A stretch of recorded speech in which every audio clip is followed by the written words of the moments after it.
और चलिए अब खबरों में आगे बढ़ते हैं। भारत विरोधी रुख अपनाने वाले जस्टिन ट्रूडो कनाडा के प्रधानमंत्री ने अब अपने पद से इस्तीफा दे दिया है, यानी कि वो अब कनाडा के प्रधानमंत्री नहीं हैं।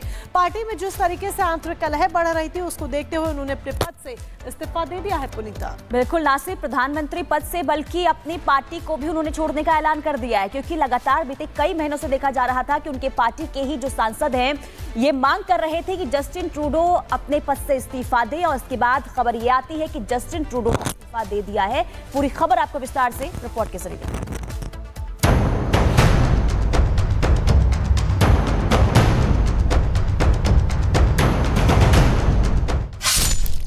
घुटनों पर आ गए ट्रूडो, भारत से पंगा पड़ा महंगा, कनाडा में ट्रूडो का खेल खत्म। एक पुरानी कहावत है, जैसी करनी वैसी भरनी। ये बात जस्टिन ट्रूडो पर आज बिल्कुल सटीक बैठती है। खालिस्तानी प्रोपेगेंडा और भारत विरोधी एजेंडे के दम पर अपनी राजनीति चमकाने वाले कनाडा के प्रधानमंत्री जस्टिन ट्रूडो के दिन पूरे हो गए। लोकप्रियता में कमी और अपनी ही पार्टी में आंतरिक असंतोष जैसी वजहों के कारण ट्रूडो को इस्तीफा देना पड़ा। अपनी सरकार और व्यक्तिगत आलोचनाओं के बीच उन्होंने यह फैसला किया। ट्रूडो ने इस्तीफा देने के साथ ही सरेंडर कर दिया और खुद को अगले चुनाव में विकल्प तक मानने से इनकार कर दिया। I intend to resign as party leader, as prime minister. This country deserves a real choice in the next election, and it has become clear to me that if I'm having to fight internal battles, I cannot be the best option in that election. To strengthen the economy post-pandemic and advance Canada's interests in a complicated world, that is exactly the job that I and we will continue to do for Canadians.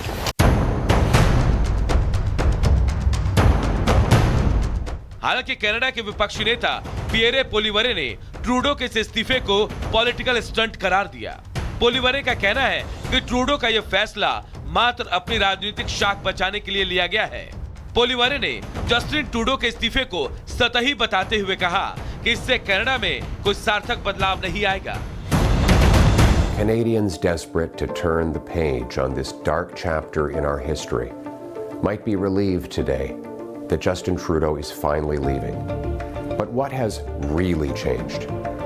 Every Liberal MP in power today and every potential Liberal leadership contender fighting for the top job helped Justin Trudeau break the country over the last 9 years. All supported a law quadrupling the tax over the next 5 years. They want to protect their pensions and paycheck by sweeping their hated leader under the rug months before an election to trick you. We need a carbon tax election now to choose between the NDP Liberal costly coalition that taxes your food, punishes your work, doubles your housing costs, and unleashes crime and drugs in your community. फिलहाल Canada में करीब एक दशक से चले आ रहे Trudeau राज का अंत हो गया। ट्रूडो ने 2013 में लिबरल नेता का पद संभाला था, जब पार्टी गहरे संकट में थी और पहली बार हाउस ऑफ कॉमन्स में तीसरे स्थान पर आ गई थी। ट्रूडो ने 2 साल तक कनाडा में धुआंधार कैंपेन किया और अक्टूबर 2015 में जब कनाडा में चुनाव हुए तो ट्रूडो को शानदार जीत मिली। इसके बाद ट्रूडो ने 2019 से 2021 के चुनाव में भी जीत हासिल की, लेकिन हर जीत के साथ ट्रूडो की नीतियों पर पकड़ कमजोर होती गई और कंजर्वेटिव पार्टी हावी होती गई। अंतर्राष्ट्रीय स्तर पर एक नहीं बल्कि अनगिनत ऐसी गलतियां थी जो ट्रूडो के लिए कब्रगाह बन गई। आज हालात ऐसे बने हैं कि ट्रूडो को अपने कार्यकाल पूरा करने से पहले इस्तीफा देने पर मजबूर होना पड़ा है। Bureau report, Republic Bharat. तो पूरे 9 साल तक शासन करने के बाद आखिर क्यों जस्टिन ट्रूडो को अपने पद से इस्तीफा देना पड़ा, वो भी यहाँ पर विस्तार से आप समझ लीजिए। कनाडा की जनता में ट्रूडो को लेकर बेहद नाराजगी हो गई थी। खालिस्तानी समर्थक होने का खामियाजा जस्टिन ट्रूडो को भुगतना पड़ा। कनाडा में अप्रवासियों की संख्या लगातार बढ़ती जा रही थी। कनाडा की आर्थिक अस्थिरता, बढ़ती महंगाई एक परेशानी का सबब बनी। घरेलू मोर्चे पर कमजोर पड़ गए थे ट्रूडो इन सारी चीजों को संभालने में। ट्रंप की जीत के बाद ट्रूडो के बुरे दिन मानो जैसे शुरू हो गए।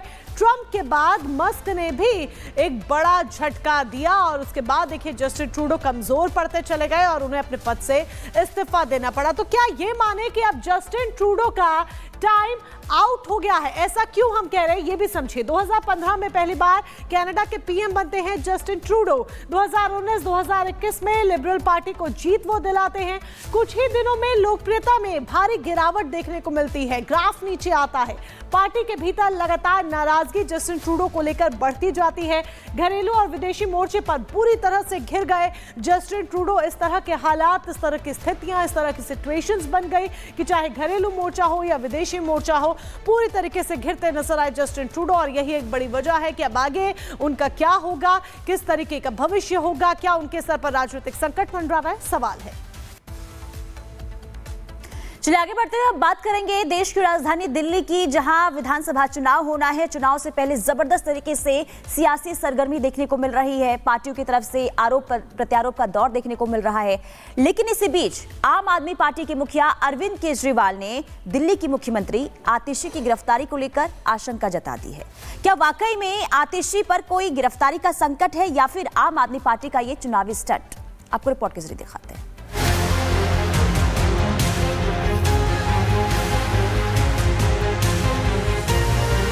चुनाव से पहले केजरीवाल का नया दावा, सीएम आतिशी की गिरफ्तारी का दावा, विक्टिम कार्ड या चुनावी स्टंट। देश की राजधानी दिल्ली में होने वाले विधानसभा चुनाव की तैयारियां जोर शोर से चल रही हैं। चुनावी सरगर्मियों के बीच आरोप प्रत्यारोप का दौर भी जारी है। इन सब के बीच आम आदमी पार्टी के मुखिया अरविंद केजरीवाल ने सोमवार को सोशल मीडिया पर ऐसा दावा किया जिसने ठंड के मौसम में दिल्ली का सियासी पारा हाई कर दिया है। केजरीवाल ने दावा किया कि चुनाव से पहले सीएम आतिशी को गिरफ्तार करने की प्लानिंग की जा रही है। यही नहीं, उन्होंने मनीष सिसोदिया के घर पर रेड की भी बात कही। सोशल साइट एक्स पर केजरीवाल ने लिखा, मैंने कुछ दिन पहले बोला था कि दिल्ली सीएम आतिशी जी को गिरफ्तार किया जाएगा और आपके कुछ नेताओं पर रेड होगी। विश्वस्त सूत्रों के मुताबिक मनीष सिसोदिया जी के घर में अगले कुछ दिनों में सीबीआई रेड होगी। बीजेपी दिल्ली चुनाव हार रही है। ये गिरफ्तारियां और रेड उनकी बौखलाहट का नतीजा है। अभी तक इन्हें हमारे खिलाफ कुछ नहीं मिला, आगे भी कुछ नहीं मिलेगा।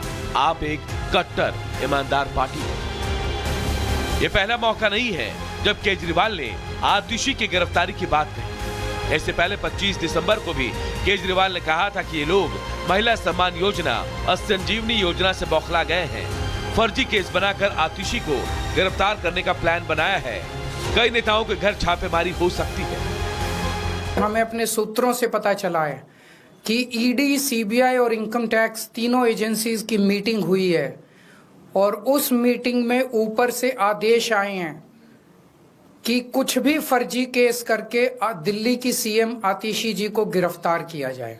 उन्हें यह भी कहा गया है कि उसके पहले, गिरफ्तारी के पहले, आम आदमी पार्टी के सभी सीनियर लीडर्स पर आने वाले दिनों में रेड होगी। मेरे ऊपर रेड होगी, मनीष जी के ऊपर रेड होगी, फिर से हमारे ऊपर सब पे रेड हो चुकी है। संजय सिंह पे रेड होगी, सौरभ भारद्वाज पे रेड होगी, सत्येंद्र जैन पे रेड होगी, आतिशी जी पे रेड होगी, हम सब पे रेड कराई जाएगी। केजरीवाल के इस नए दावे में कितना दम है ये तो आने वाला समय बताएगा, लेकिन विपक्ष केजरीवाल के इस दावे को चुनावी दांव बता रहा है। विपक्ष का कहना है कि केजरीवाल विक्टिम कार्ड खेल रहे हैं और इसका पॉलिटिकल माइलेज लेने की कोशिश में लगे हैं। Bureau report, Republic Bharat. तो देखिए चुनावी बिसात है और इससे पहले क्या ये विक्टिम कार्ड खेला गया है, ये सवाल उठ रहे हैं और ये सवाल बीजेपी की तरफ से पूछे गए हैं। बीजेपी के प्रदेश अध्यक्ष ने पलटवार किया और ये कहा कि विक्टिम कार्ड खेल रहे हैं आम आदमी पार्टी के नेता, सहानुभूति बटोरने के लिए हर दिन नया नाटक करते हैं। इसके अलावा बीजेपी की तरफ से ये कहा जाता है कि जनता